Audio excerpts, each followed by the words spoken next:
Brian and Sean, can we get you guys to introduce yourselves and talk about your topic? Thanks so much. Sure. How are you, everyone? Thanks, Marty, for having us, and thank you, Jeff, and other colleagues for sharing some amazing insights. We're going to be showcasing South Korea. So among the global economies, there's a lot of trends coming out of South Korea that are actually being accelerated by COVID-19. So I know a lot of our panelists talked about the disruption and the distress. We're going to highlight the markets that are booming.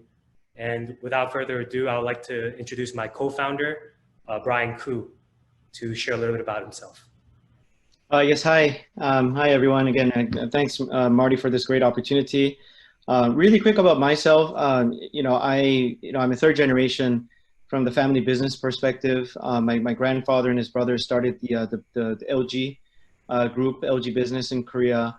My father mainly ran the electronics business, so that was kind of my universe before I came over to US about 20 years ago. So I went to Stanford for my studies, and then I jumped into the startup world, VC world. I've been always doing cross-border, and that's what Sean and I am also doing over here. And yeah, I did, start the fund called Formation 8. We did invest in mostly US companies, tech companies here, and help them get to Asia. And now we're continuing that, but we're very excited about the other direction, east to west, that we'll talk about. Awesome. Once again, my name is Sean Ko. I also run a multi-generational family office. We've been known for inventing things like HDMI technology, privatizing various emerging markets in Asia and Central Asia. And also we have one of our prized holdings, a trophy asset in New York called Manhattan Woods Golf Club, where I'd love to invite Marty, you and your network, now that things are easing and we're social distancing on the golf course. We'll be there as soon as we can, Sean.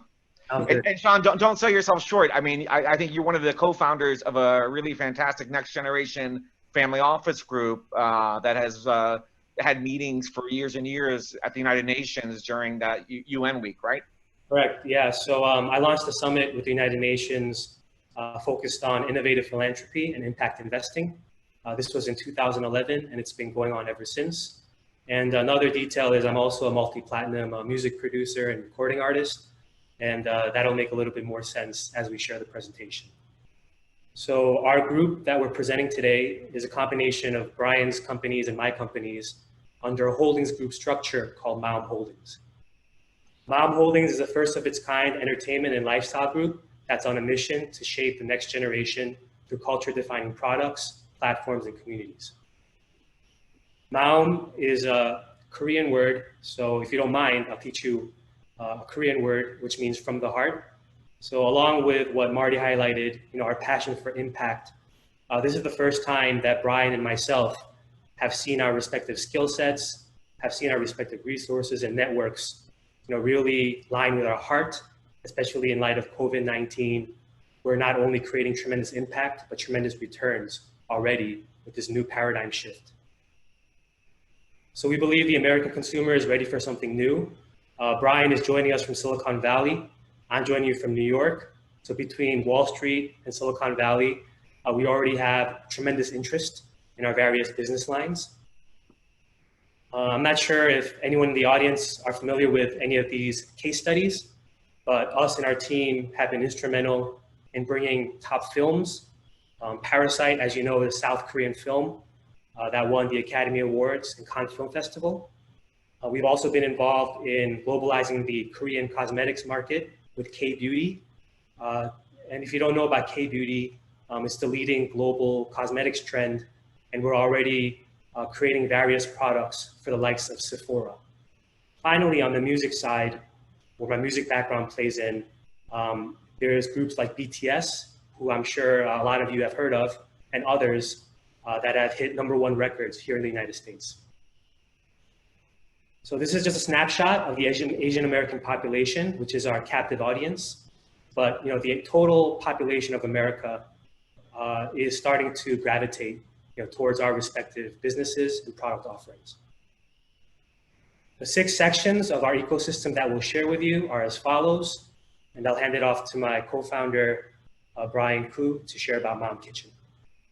Yes, so we started this place in Palo Alto in Silicon Valley called Maum. It was not to really run a restaurant business, but the thesis was that no one really captured the brand ownership, brand image in the U.S. market yet that connects to premium, authentic, cool kind of Asian culture. And we thought food would be the easiest way to engage with people, so we did start opening this. It's one table dining place. Thankfully we got the Michelin star. We're the only one under Korean category in the West Coast. But more than that, we started really getting the recognition from the foodies and the tech leaders and friends that the experience is great. This is about the Asian culture we want to really experience more. And now we're expanding the business to the next level, which is to make it more as a commissary, more as a studio. We believe all these are content source, right? And it's more like a platform. Given the COVID-19, we're glad our choice was right. It's going to be more as a platform with collaboration, technologies, private label. We're putting this all into one project now called Shop Maum, which is about an e-commerce platform to bring in existing great brands in Asia, plus our own private label. So these are kind of examples.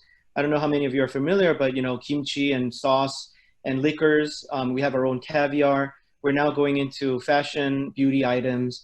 Again, existing brands that we think would be do very well in US or our own private label, right? And as I mentioned earlier, we think these are all sources for for contents. So we're also working on our own contents, but then at the same time exploring partnerships and great kind of global audience basis kind of content series at this moment.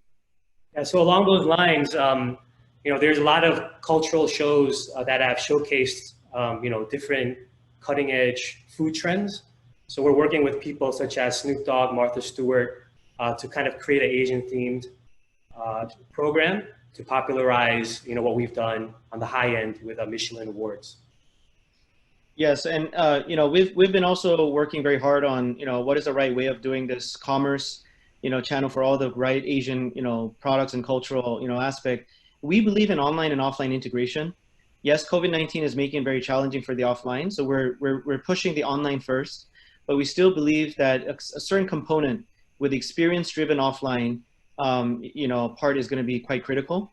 You can imagine kind of Italy that many of you might be familiar with, but with technology integrated with online and premium Asian culture instead of Italian culture. Brian and Sean, what's the size of these companies that you're working with? Are they like venture, or are they lower middle market that have an opportunity to go global? Can you? Oh, well, so yeah, we are incubating are more early stage because we're incubating them from our holdings. But then the brands we are we're bringing over, they all vary, right? Some of them are still early in their own market, but we see the hot trend. Some are actually already the #1 winner in their market, so it's proven. But then they're new in the U.S. market and European market, right? So that's why, like this slide that Sean is showing, this shows you we're doing our own kind of Maum private label brand and e-commerce for that reason, because we can be the channel and the relationship we have with the distribution people here, storytelling, marketing people. If we can connect that to the right products that are already proven to be the hot ones in their own market, and again, as Sean mentioned earlier, the millennials and the consumers in US and Europe, we believe are also now embracing, right? This Asian products. There's a huge opportunity we see. And then we both have experience in launching and scaling various global e-commerce platforms, generating billions of dollars in top-line revenue. Mm-hmm. Next, I'm going to highlight the entertainment side, given my entertainment background. Before we highlighted the film Parasite, but there's also a TV show called The Masked Singer. I'm sure a lot of people in quarantine have had a chance to watch it on Fox. But all this content is originally from South Korea. So what we're doing is creating a content arbitrage strategy where we're taking the best content and the best creators and arbitraging them into Hollywood and other global markets. Next category is on the music side. So if you look at other demographics in America, music has been a powerful tool and also a powerful business to let them get a foothold in mainstream America.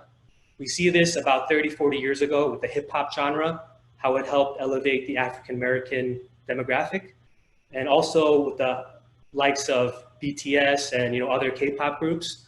There's a growing demand for local artists who produce music. I myself have produced, chart-topping songs here in America and also in Asia. And now large record companies like RCA and Atlantic are essentially looking for, who will be the next quote unquote Asian Elvis Presley or Asian Justin Timberlake. And because content has very small CapEx, we're anticipating and we're already creating various cash flows from streaming services like Spotify, video services like YouTube, and other markets accelerated by COVID-19.